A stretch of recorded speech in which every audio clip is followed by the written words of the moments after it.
From the Hockey Podcast, episode 105 this week. Already touched on an introduction here prior to jumping on Zoom, so we can forego that one here this week and kind of jump into things. All right. Didn't do headlines in the introduction like we normally do. Did want to save that aspect for Zoom, but big happenings in the world currently that are already having some ripple effects, like we were just talking before recording. In the NHL regarding Russia and Ukraine and the effects of that on the world. Ovechkin addressed it. Don't know if you heard his comments. Yes. Hasek. There's a backlash for his comments, for Ovi's comments,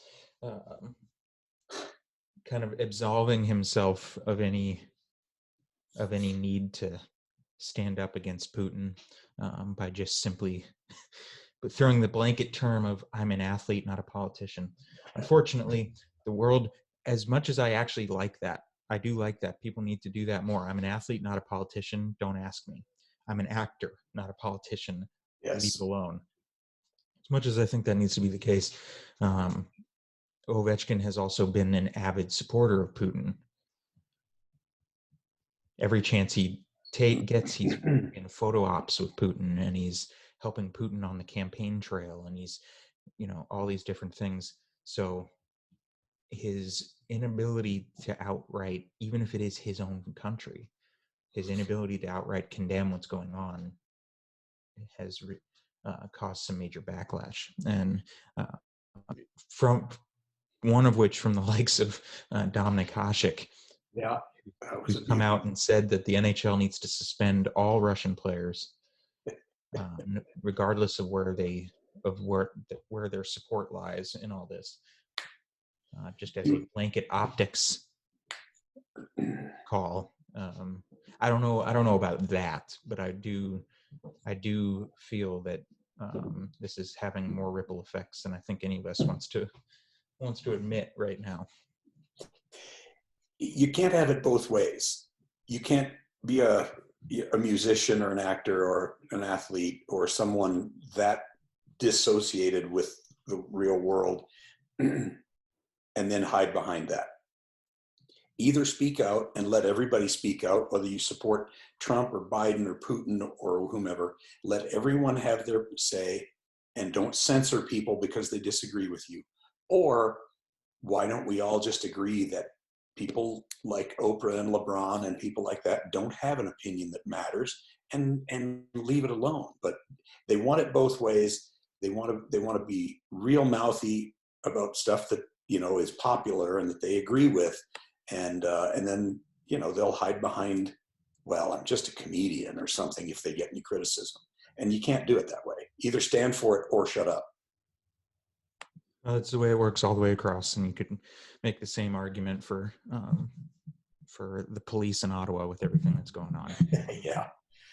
Yeah, but that's being able to come out and say, "Well, I'm just doing my job," no longer holds water when you're, especially in the face of the anti-police sentiment in the world, where there's been pushback already from that idea of you just doing your job. But now there's no secret that you're actively abusing people and abusing power and joining in the tyranny.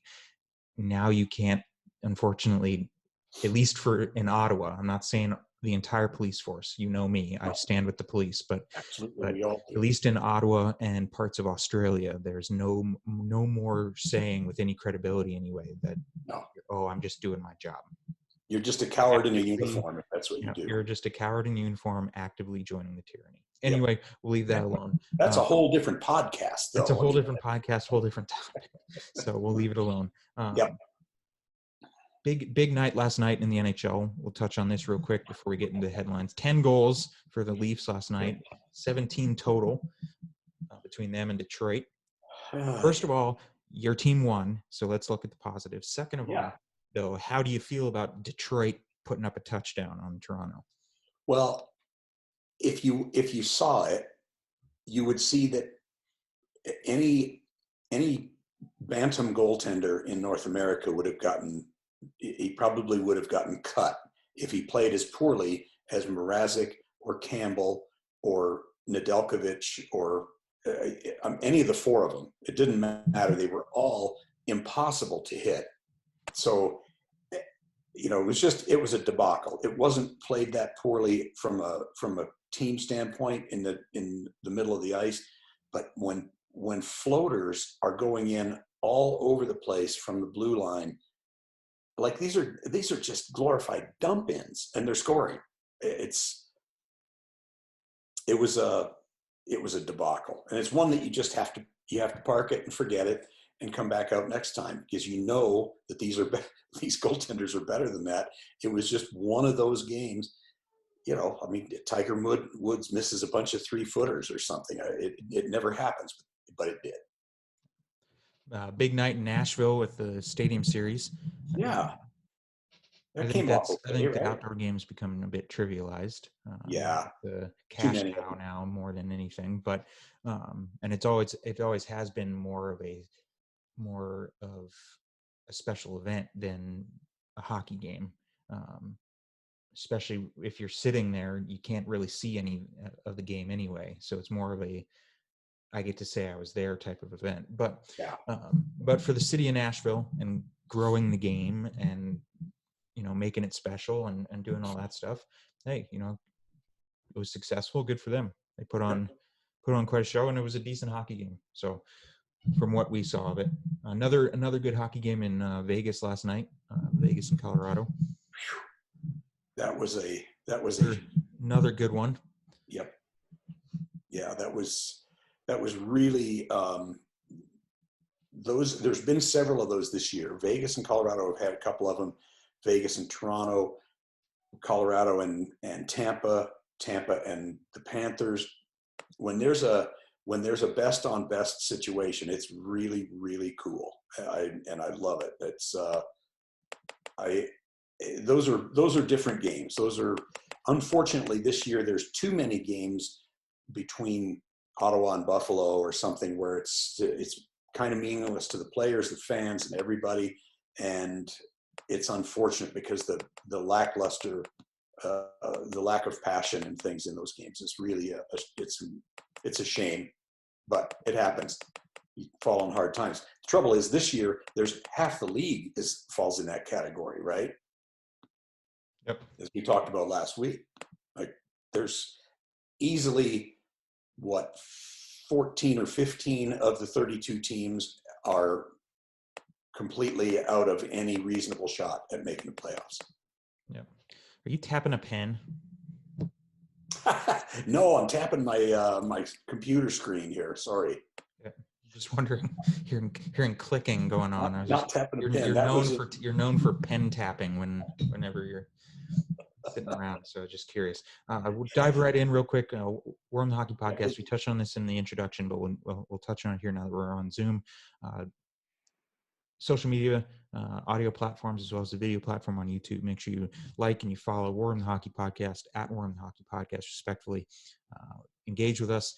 Subscribe, rate, and review on the audio platforms, and share. That's Apple Podcasts, Spotify, Amazon Music, and iHeartRadio, and YouTube. Hit the subscribe button and the notification bell, and enjoy. This is episode 105 of War Room the Hockey Podcast. We're going to touch this week on a number of different things, the main one being some build-up toward the trade deadline here in a few weeks.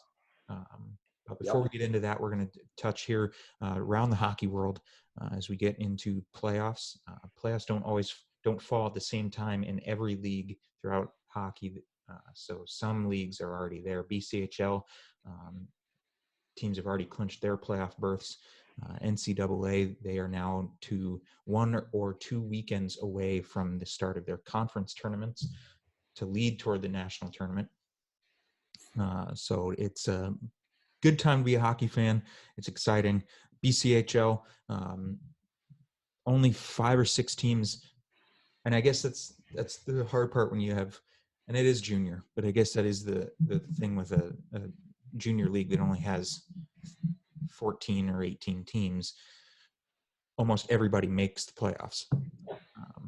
So unless you're poor Merit, and then they struggle each time. And that's, we laugh, but that's a shame. It's unfortunate for the fans and unfortunate for the town.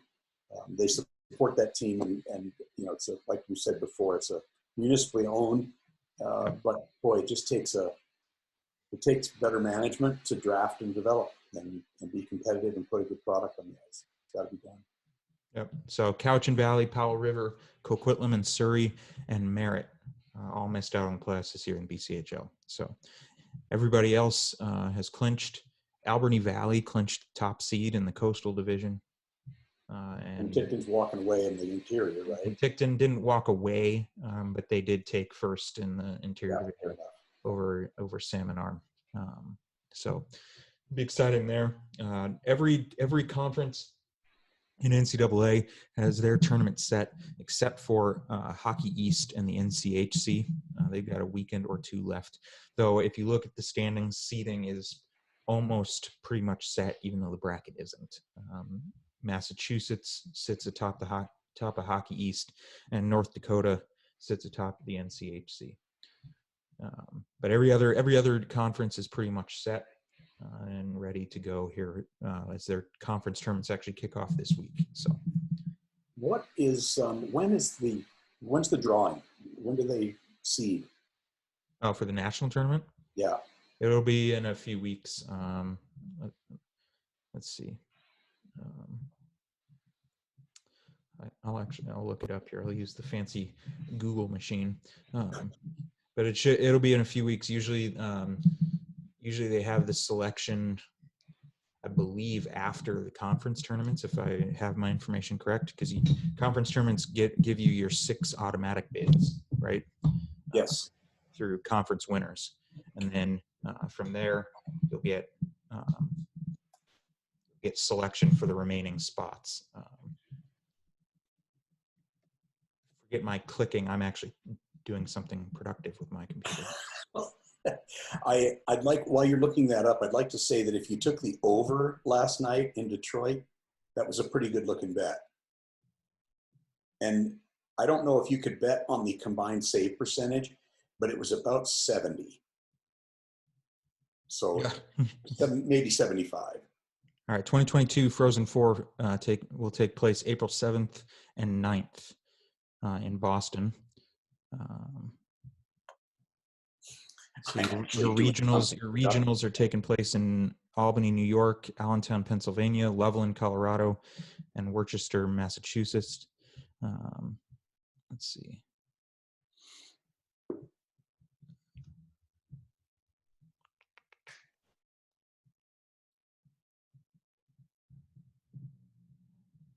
Pull it up here. It's not giving me. I'm actually doing something productive.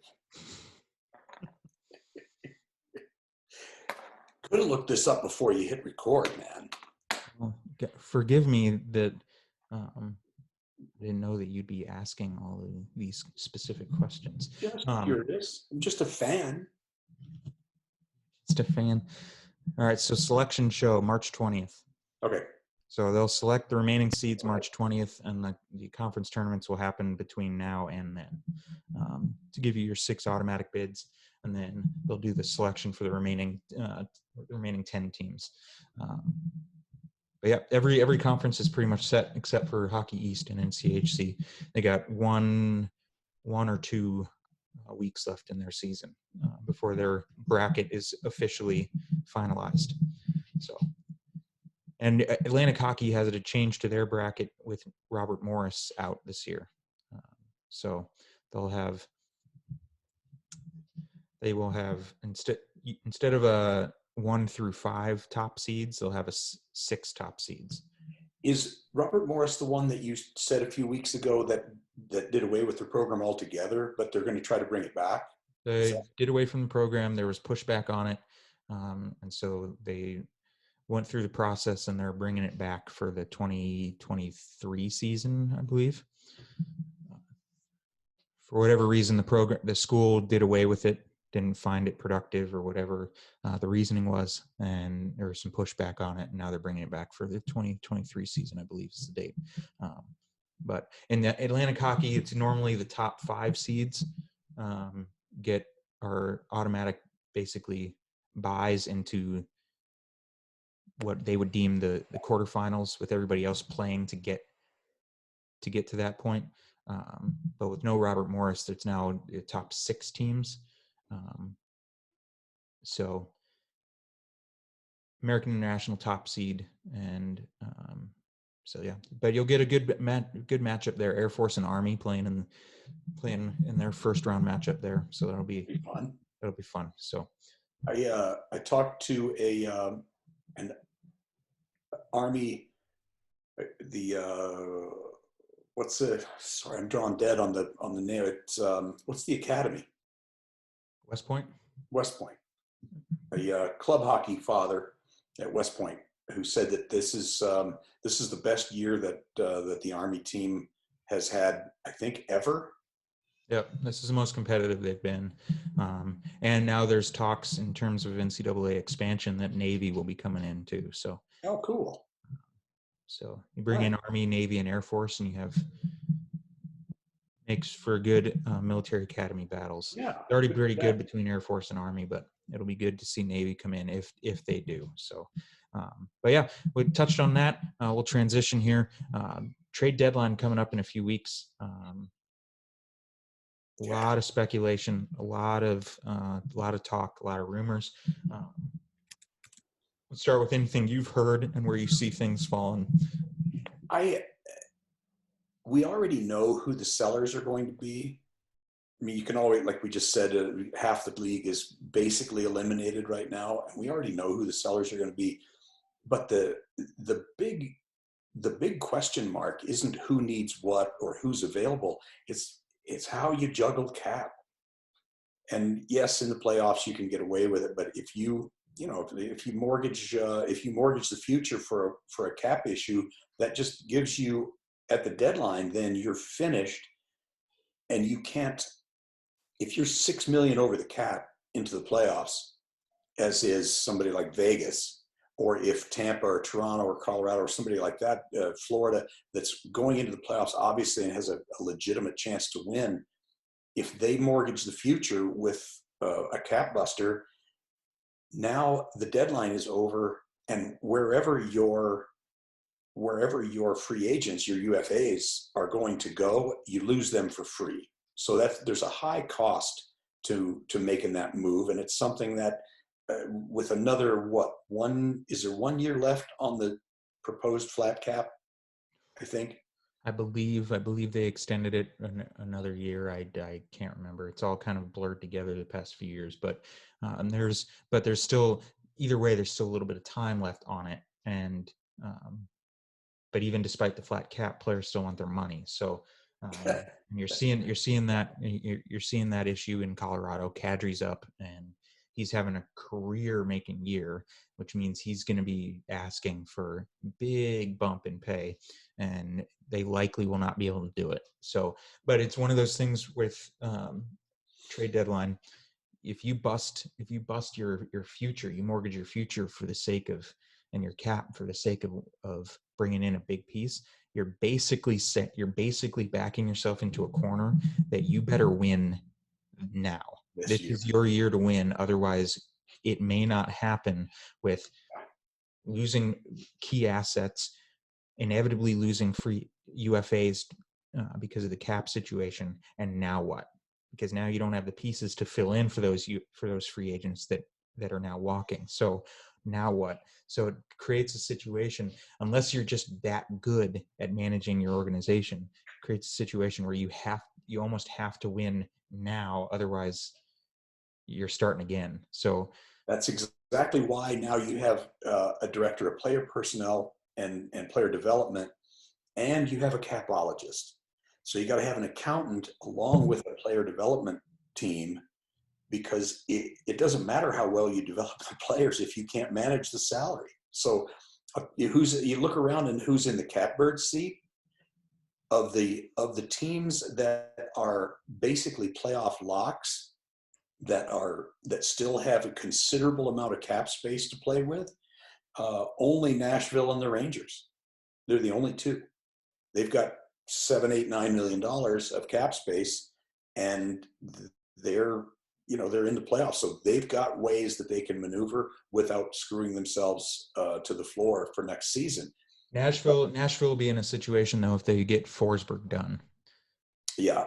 So that $8 or $9 million in cap space goes away if they get Forsberg signed, which they want to get Forsberg signed, but he will be asking for, and our favorite goaltender might have something to say about it, but you could argue he's almost deserving of the money he's going to get, and that money is going to be more than Duchesne and Johansson, which is higher than $8 million. And so now, if you get him done this season, like Poyle has said he wants to do, then that $8 or $9 million goes away. Right. So that's a good point, because there are teams that are in the same position as Nashville, but they don't have the money to pay their top scorer. So you got people you got teams that have big names coming up, like a Kadri, but that you got to have money out to put money in.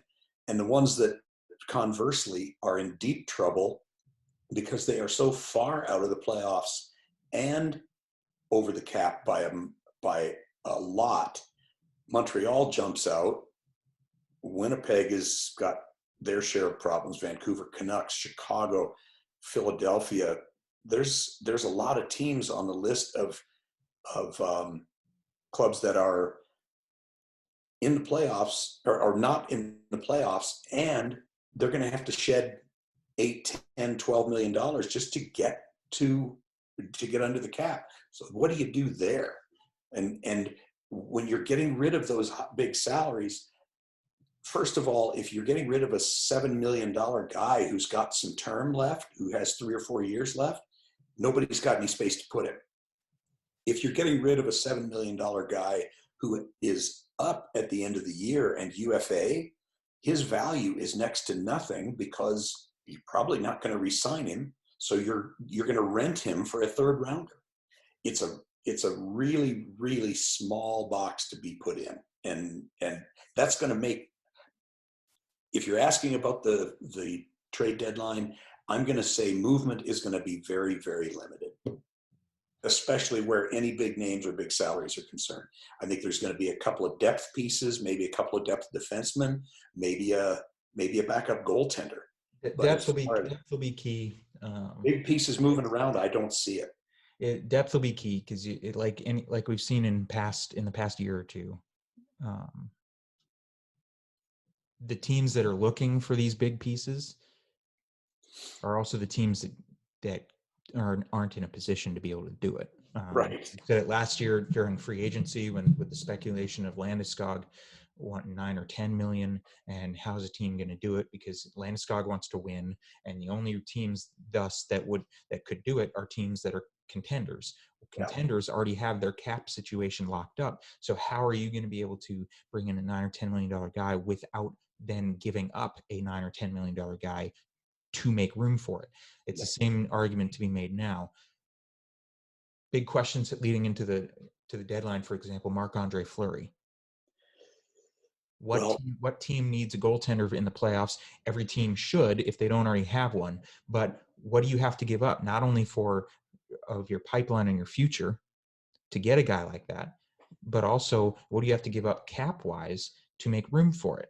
And so now you're looking at breaking up some pretty good chemistry, some good on-ice production for the sake of bringing in one piece. It's the argument to be made for Colorado, for example. What do you give up to get a Claude Giroux?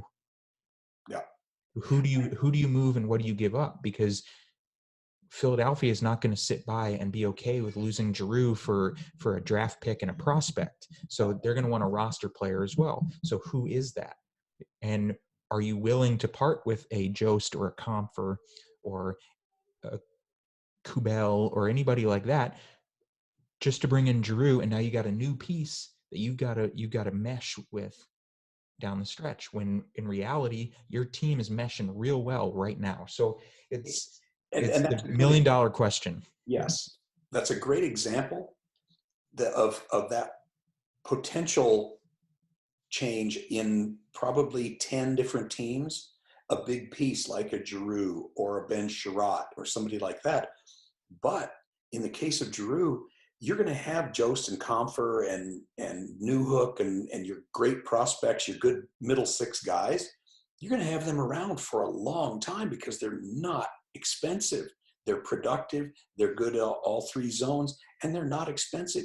You're going to move somebody like that. I'm not saying they are. I don't think they will. But if you moved somebody like that and picked up a Giroux, you're going to have him for one playoff run.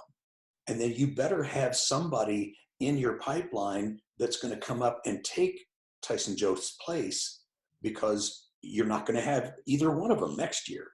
So that's the smart GMs are looking. They're looking at today and they're balancing that with next year and the year after. But I still go back to, we can talk more about Fleury because he's probably the most likely big piece to go. But I just don't see how anybody can make big moves this spring. I just don't see it. Inevitably, a team always does. Well, in the case we're always wrong in that regard. A team always does. Yeah. Whether we think they're capable or should or not, they always do. It's the same argument we had with each other and with the whole system last summer with free agency. Any team that pays Landeskog this much, well, guess what? He's going to get that much from somebody, whether we think he's worth that. And quite frankly, the way he's playing this season, he's worth every penny if you look at his goal production and what he's doing. But at that time, anyway, is he or is he not worth $8, $9, $10 million?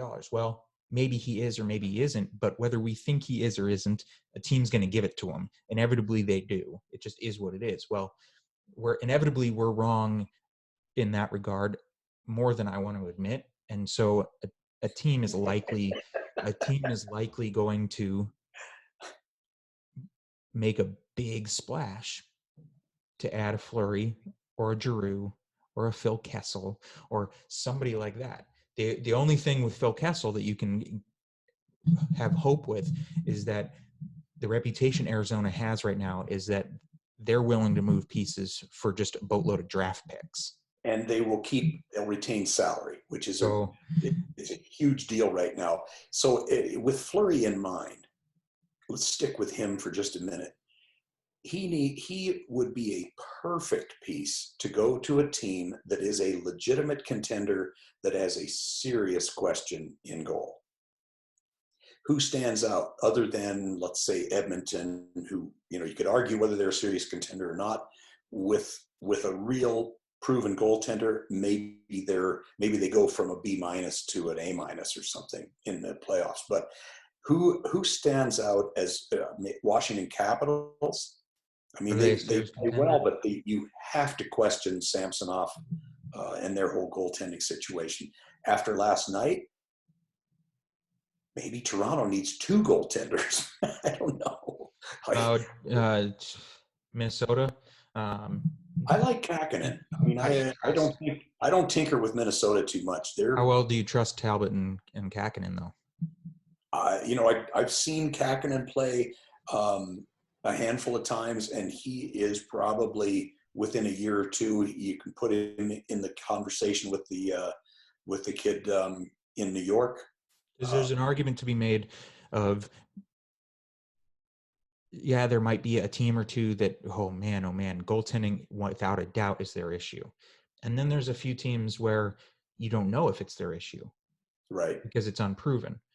Kemper and Francouz are playing lights out, but both of which, for injury purposes, but also in Kemper's case, for simply not having the experience in the playoffs, having come from Arizona, we don't know if they're a goalie tandem that can win you a Stanley Cup. We don't know that because we haven't seen it. They're playing lights out right now, but come playoff time, is Kemper or Francouz or both in a tandem form capable of doing that? So you described 10 teams. Well, exactly. Minnesota, Colorado. You could argue with New York. You could argue right now with the goaltending situation in Vegas. You could, right? There's teams. There's many teams right now that have goaltenders like Minnesota. I'll continue to use them as an example, that are playing great. They're consistent. You have no issues, and you trust that they'll stop the puck, but you haven't seen them in the playoffs. So there's right now of the 16, 17, maybe on the outside chance, 18 teams that could possibly find a playoff spot. There's only one that doesn't have goaltending as a question mark. That's Tampa. They're fine. They know they're proven. Maybe St. Louis with Binnington and Husso.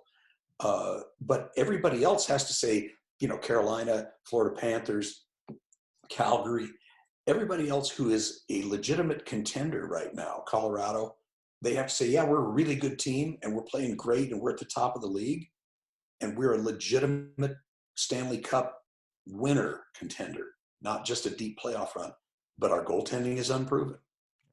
They're all like that except Tampa, possibly St. Louis. There's not one other team that can say we have proven goaltending, we have Stanley Cup long run goaltending. So that's the big question, and it's a matter of who wants to mortgage a big piece to bring in an insurance policy like Marc-Andre Fleury. Well, before we dive into some predictions and some rumors going around, I do want to touch on the conundrum that is the Vancouver Canucks. There is speculation around them. There's talk that they're shopping Besser.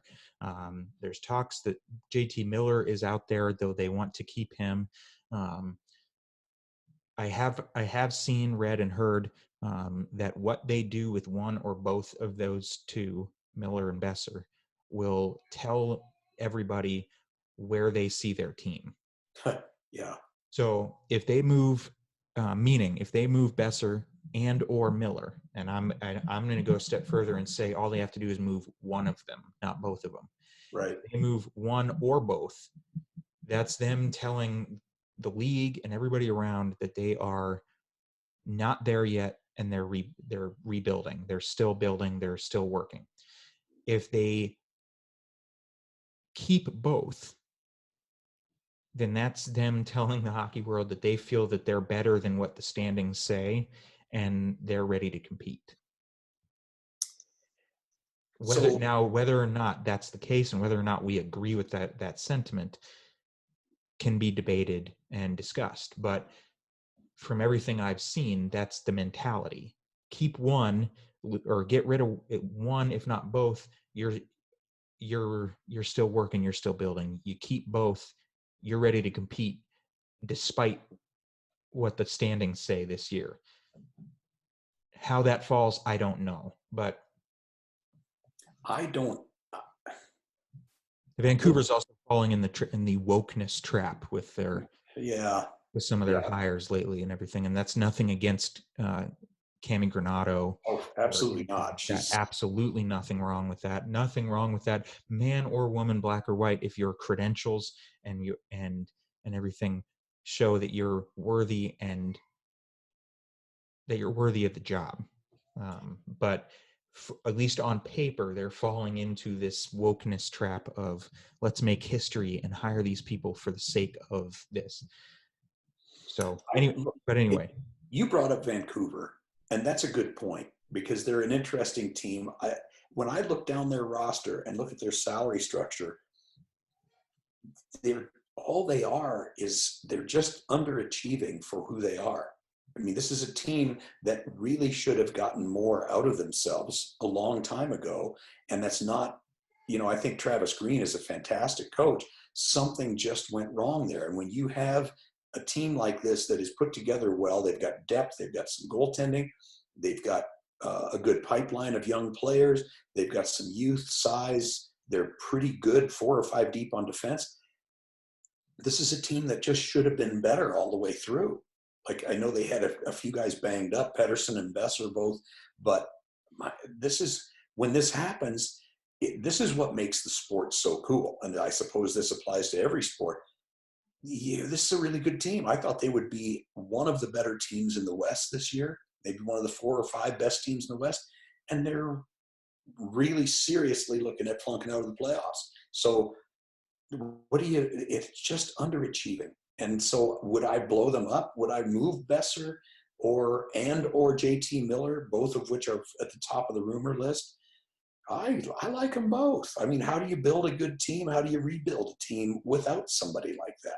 And if Miller's you connected do, with Miller's connected to Colorado, so yeah, but again, I mean, he's just again, it depends. I guess it depends on where you are, where you feel you should be, and whether or not you feel at this point Besser and or Miller can continue to be assets that can catapult you to where you want to be. right. I don't. So you bring up Colorado again. I like, what do? You bring Miller in. He's still got what, 2 years left. He's got 2 years left on his term at 6 or 6.5 or Five and a so. half, 6, yeah. He's, what do you? So then you automatically lose Kadri because you can't fit Kadri in, and he's up.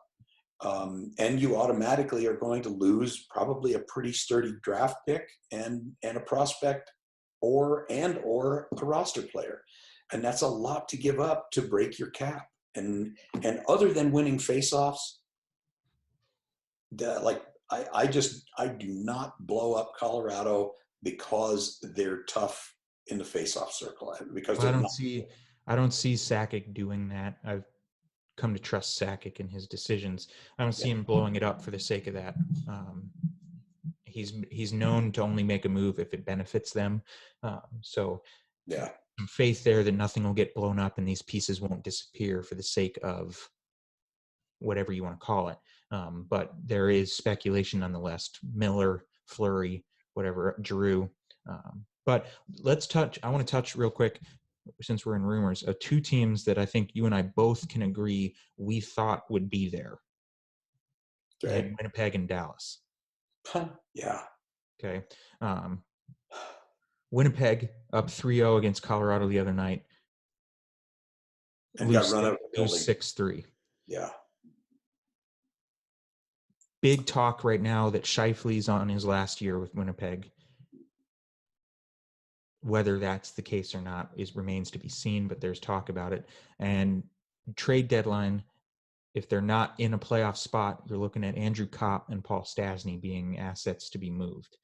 Both Stasny. of which will draw major interest because they're Absolutely. major assets Yep. for playoff teams. Now, so those are much better pieces, and not because there's anything wrong with Claude Giroux or JT Miller, but Kopp and Stasny are both better pieces because they're good defensively. They're good in the faceoff circle. They can, Kopp kills penalties. These are really, really good depth centers that can play against anybody's top line. So these are good checking centers, and they're good depth pieces, and they're both reasonable if you can squeeze them in before the end of the season, and not, if you can work them in with LTIR and not bring them up until the playoffs, or move somebody else out until the playoffs, then you could make one of those guys work. And because they're UFA, you're only going to give up, conditional picks or maybe second rounder or something like that. You're not going to have to break up your roster to bring that piece in. And I like that move for a handful of different teams, whether it's Colorado or Calgary or anybody in the East, like Pittsburgh or somebody like that, looking for some depth help. I like both of those guys. Dallas. Winnipeg is a really, that's a real curious team. I thought they were built better than this 2 or 3 years ago. We all thought they were built to make some deep runs. Just has not worked out. Creates And a now, speculation of what you think is missing there then. But that can be a whole hour or more topic just right there in and of itself. But Dallas, the Dallas Stars, another curious team. They're still within reach.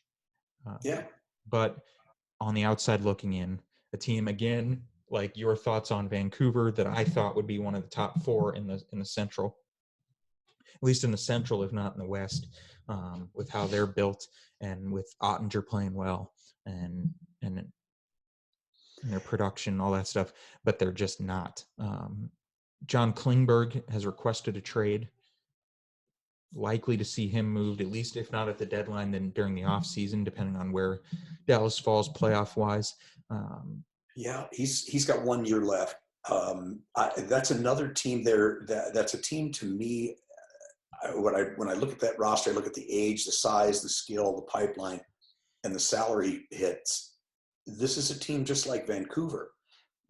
Who would you move to make your team better? Is moving Heiskanen going to make you better? Well, okay, for $8.5 million, yeah, it'll help. But if you want a big, mobile, 22-year-old defenseman, no, it's not going to make your team any better. Who are you going to pick up that's going to improve on putting Miro Heiskanen on your top pair? No one. There's no replacement for a guy like that. So I don't know what you do here.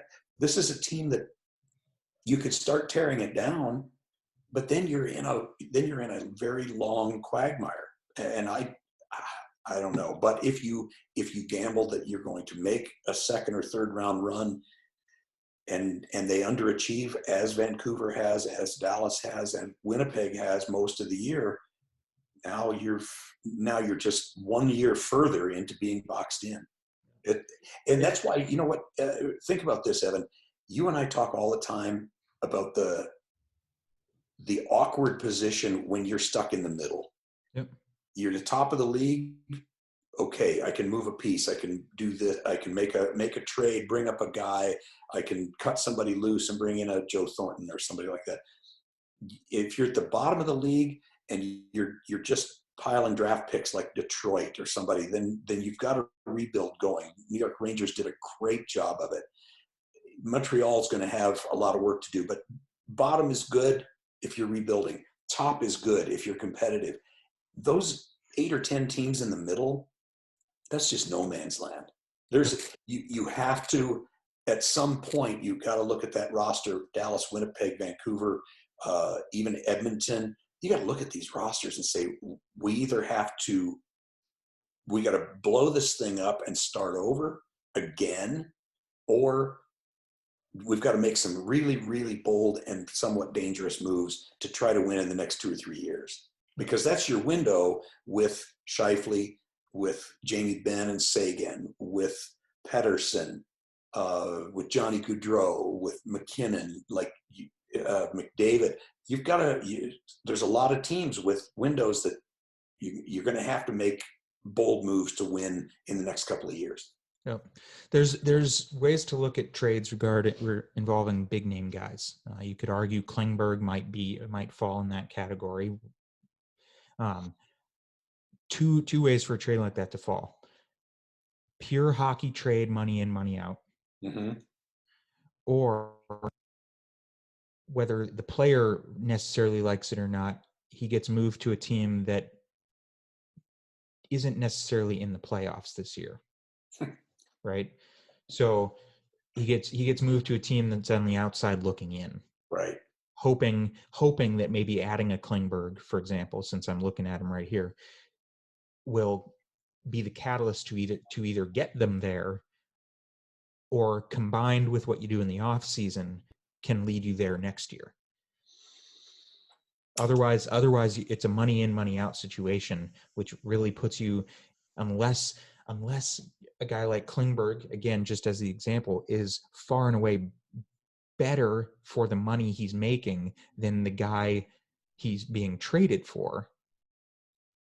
Otherwise, it balances out. So it's an interesting thing when you talk about cap and when you talk about thing. Klingberg here, looking at it, again, cap. When looking at this article, everybody talks about cap, which you can't ignore, and that's a big hurdle in terms of trading these guys. Potential landing spots, at least listed here for Klingberg in this article anyway. Anaheim. I was just looking at them. Again, if Anaheim's competing, which they've done a good job so far this year of at least staying competitive, and you want to put them in a position to be in a playoff spot next year, again, who do you give up? Right. No, Carolina's meshing well. Same argument we made about Colorado. Who do you give up for a John Klingberg? And This is you get JT Miller. I mean, yeah. So yeah. it's just, And so you not only have Klingberg, Heiskanen, JT Miller, keep naming them, like especially anybody with term, and Klingberg's a young guy, but he's you not only are going to break your cap, but you're going like you've got to have enough assets to give up for him. Because if I'm giving up John Klingberg or Miro Heiskanen, I want something big in return. I want some major building blocks in return. These are great young defensemen, which are they bring a premium. What are you going to give me? What are you going to do for me? Like, I'm not taking conditional picks and retaining salary and jazz like that for those kind of guys. Phil Kessel, yeah, he's a rental. Marc-Andre Fleury, yes, he's a rental. But if you're moving a piece like JT Miller or Heiskanen or somebody, it's a major battle to give up prospects, high draft picks, and roster players, and take on a $7 million salary or an 8.5 in the case of Heiskanen.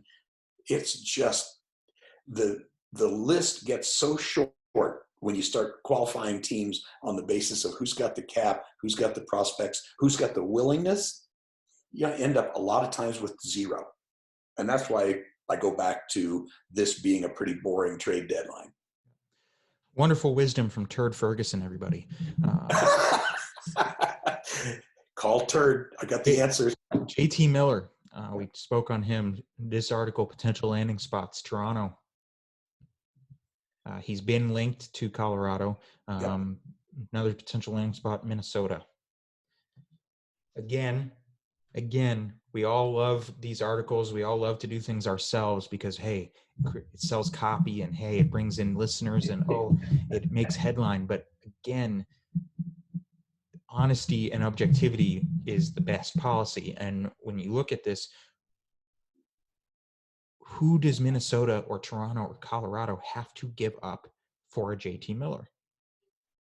It's either because of his cap, it's either money in, money out, or you lose a Joel Eriksson Ek, just as an example, not saying that that's a guy they want to move. I'm just naming a name, or a Spurgeon, or, you know what I mean? Or a Kerfoot, or a Nylander, Marner, not a Marner, but you just naming names for the sake of a point. So who do you have to give up? And so it's great to speculate. It's great for podcast content and articles and blogs and things, but you need something to talk about, but who do you have to give up to do it? And that's why it's great to speculate, but at the end of the day, the trade deadline is likely to be duller than we want to admit, simply because of these factors. Not to say that somebody doesn't make a move for Miller, whether or not we think they should, but it's not likely to be this exciting the way it's being hyped. Right now, as of today, you could give me the GM's pen in any one of the 32 towns, and I would be hard pressed, outside of maybe Marc-Andre Fleury going to Edmonton or something. I would be really hard pressed to make a real sound hockey trade at the deadline. Take out the cap, am I going to get better or worse? Am I going to give up this player? Is it going to make me better to move Klingberg for X? What's this going to do for my team? What's it going to do for my salary cap? I cannot see a Giroux, a Miller, a Klingberg, a Heiskanen. I can't see those guys going anywhere. I just don't know why anyone would do that. They're all really good players. But what I'm giving up to get them, and what I'm going to do to my salary cap to get them, and what I have to do in the off season to keep them, it just makes it impossible for me. Yep, exactly. Edmonton, a couple names connected to Edmonton. Justin Braun, defenseman.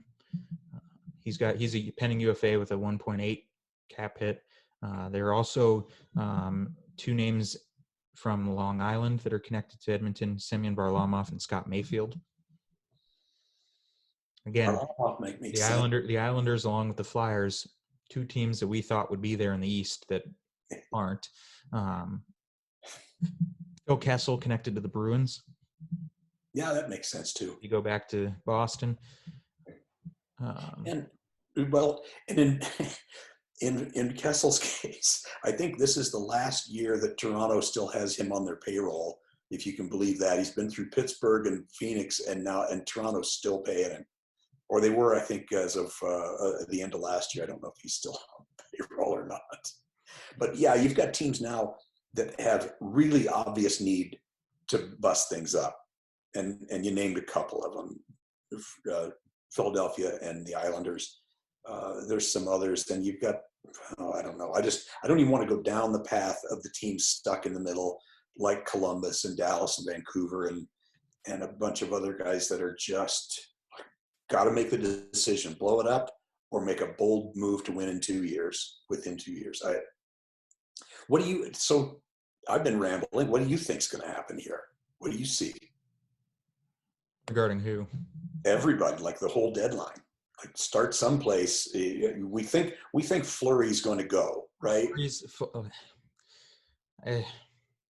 hard for me to say that Fleury wants to stay in Chicago, given that he was hesitant to even play this year because he was traded to Chicago. I don't know. Again, business is business and everything like that. I don't know if I see from a purely competitive rivalry standpoint, I don't know if Fleury goes to Washington.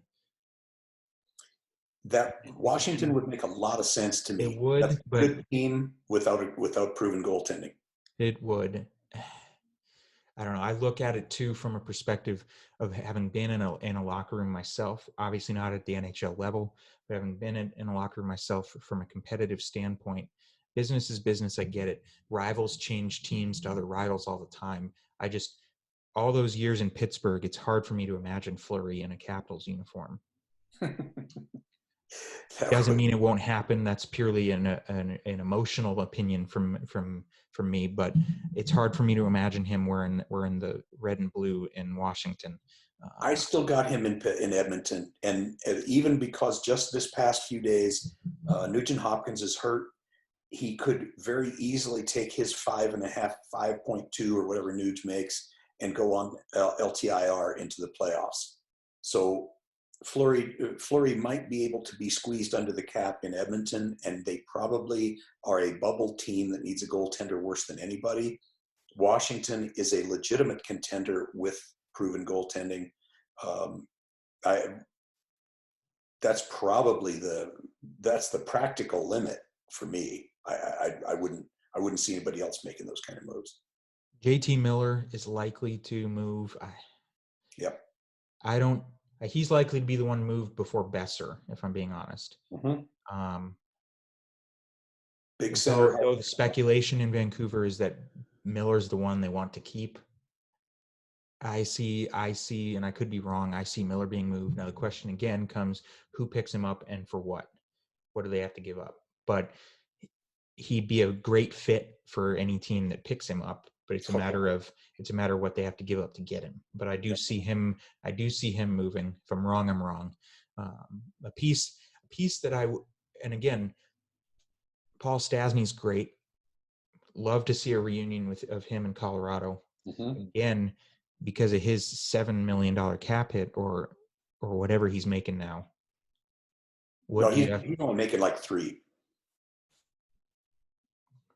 Right, because because of the flat cap, he signed that deal, kind of like Tyson Barrie did in Edmonton. Mm-hmm.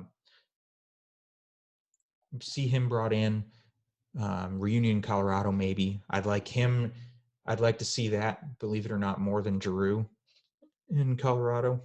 I would too. If I'm Colorado, I look real at Kopp and Stastny both, because that's a strong three centers there: McKinnon, Kadri, and Stastny. Now, Stastny's a great locker room leader. He's great on the penalty kill. He's a great quarterback on a power play. He's tremendous on the half wall, and he's great up close in the small areas. And definitely can't hurt any playoff team looking to add him, but love to see him back in Colorado. Whether he does or not, we'll see. Whether Sakic looks at that or not remains to be seen. Love to see that, though. Otherwise, they do have some assets to give up too. They've got a pretty nice they got a pretty nice pipeline in the AHL. They've got a handful of guys that could be pretty attractive due to the age and the fact that they're still on entry levels. So especially on the forward list, they've got a handful of guys that you could probably afford to give up with a draft pick to get a guy like Stastny. Because that's to me, that's the ultimate key for a team, whether it's Colorado or any other playoff team that's meshing so well together, is you want to add without subtracting. Yeah. If and when at all possible. So can you add a piece that will only benefit you and all facets of the game, all aspects of the ice, especially in the playoffs, without losing anybody that will be detrimental to your chemistry and to your production on the ice? That would be great. Colorado picks up a Stastny and only has to give up a conditional draft pick and Drew Hellison, for example. Marty Kaut or somebody. Or something like that. Awesome. Now you can slot Stastny in on the third center with Newhook and Comfer, Newhook and Cabell, and you got yourself a really solid top 9, really solid 12 forwards with how the fourth line plays, without having to lose anybody, and it's tremendous. But that's the game. That's the shell game with the cap and everything, I guess. But we'll see how it all plays out. I don't see it being a busy trade deadline as much as everybody hypes it to be. Inevitably, somebody always makes at least a move that kind of makes our jaws drop and go, "How did they do that?" But we'll see. There's a team we haven't talked about, and so 2 things before we get wrapped up. Jim Rutherford is one of the most aggressive, has been always one of the most aggressive GMs as far as making moves. So I would be not surprised if a lot happened in and out of Vancouver. Brian Burke and Hextall now in Pittsburgh, I believe that they still think that team, and legitimately so, that team's got a chance to win. And that's a team that probably needs a middle pair defenseman. And so I wouldn't be shocked to see Pittsburgh do something. Otherwise, they aren't in too bad a shape. They might be able to, I don't know if they could squeeze in one of the bigger pieces, but maybe Kessel going back there along with a deal for a guy like Ben Sherratt or something would put them in pretty good position. So I'd keep an eye on Pittsburgh, watch Marc-Andre Fleury. Rutherford is always aggressive. And I'm still wondering about Anaheim because with Murray gone, who was reluctant to do much of anything, that's a team that's really coming along quickly in their rebuild. I wouldn't be wanting to give much of anything up there, but that's a team that could accelerate their rebuild with the right kind of move, as long as it doesn't cost them it doesn't cost them their future. Here's a question for you to close it out. Trade deadline, is it beneficial to make a deal at the deadline or to get a deal done as soon as possible to start building that chemistry and building that trust as quickly as possible for the home stretch? It's different in every case, which is not a cop-out answer, but if you can afford it, if it fits with LTIR and within the cap, make the deal as soon as possible. The closer you get to the morning of the deadline, the worse bargaining power everybody has, because now the store is just about to close. So yes, get them in, get it done while you can get it done on your terms, instead of facing, a literal deadline. But the chemistry is a big deal. I'm glad you brought that up, because it's nice to have those guys in the lineup, get them meshed into your system, get them meshed into your room.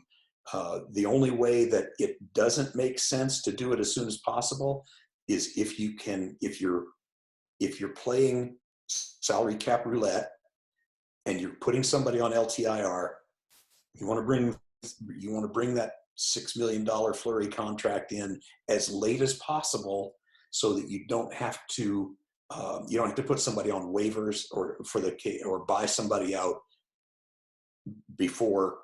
So between March 21st and the end of April, you have to move out salary in order to be able to afford him. No cap in the playoffs, as we talked about a lot. If that's the reason to wait, is if you're playing salary cap roulette. But otherwise, you're absolutely right. Get him in as soon as possible. Warm the Hockey Podcast, episode 105, trade deadline talk.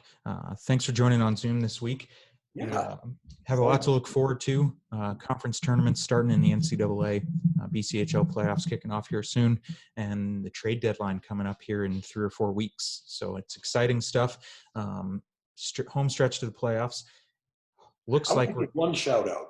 Yep. I've been thinking about this for the last half hour or so. We bust on this guy a lot, but at 2 or 3 weeks ago, Edmonton picked up Evander Kane. Extremely troubled several years with this guy, but he is producing. He's producing every night. He's on his best behavior. He's putting up points. He's playing all over the ice. He's a model citizen in Edmonton. Maybe he's figuring this is his last kick at the can and he's going to make it work. Maybe it's because of his financial distress, but who cares why he's producing? And as much as we kick him around, I think it's time we give him a shout out because he's got, we're all still about redemption here. 100%. All about redemption. There was a lot of talk prior about whether or not he's somebody you want to take that risk for. Yeah. Would you bring him in and risk that with a team that's already trying to get to the playoffs, trying to compete, already struggling because they haven't been? Big talk about how much longer, how much more patience Draisaitl and McDavid are going to have before they're just done and one out. All these things. Is that really a distraction you want to bring in Evander Kane? If he can maintain and he can produce and he can be a depth contributor outside of Draisaitl and McDavid, and can keep his nose clean and can be a locker room guy and can stay out of the newspapers, out of the headlines, then you know what? The risk was worth it. Yep. Yes. The second even the slightest thing comes up, now you're looking at big backlash, right, wrong, or indifferent of why did Edmonton do this? Right. Why did they do this? Because now look, now this. So it's really walking that tight wire, that tight line of risk reward. Is it worth it? Is it not? We're all about redemption, but you still have to weigh the pros and cons of things. And there's big cons with Evander Kane.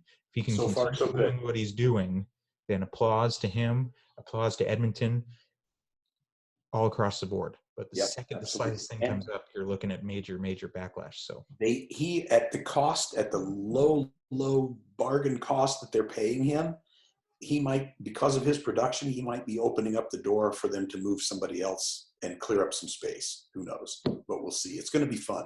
Warm the Hockey Podcast, episode 105. Facebook and Instagram, Warm the Hockey Podcast, at Warm the Hockey Podcast, respectively. Like and follow us there. Engage with us. Apple Podcasts, Spotify, Amazon Music, and iHeartRadio. Subscribe, rate, review, and share. Share. Subscribe, hit the notification bell on YouTube. And we hope you enjoy the home stretch here to the playoffs, trade deadline, everything. It's an exciting time. Hockey's always exciting, but it's an exciting time here in the season for Trade Center and everything in between. So thanks for joining on Zoom this week. Yeah, my pleasure. Appreciate it. Warm the Hockey Podcast. I'm Evan Rauer, and we'll see you all throughout the hockey community. Cheers. Cheers.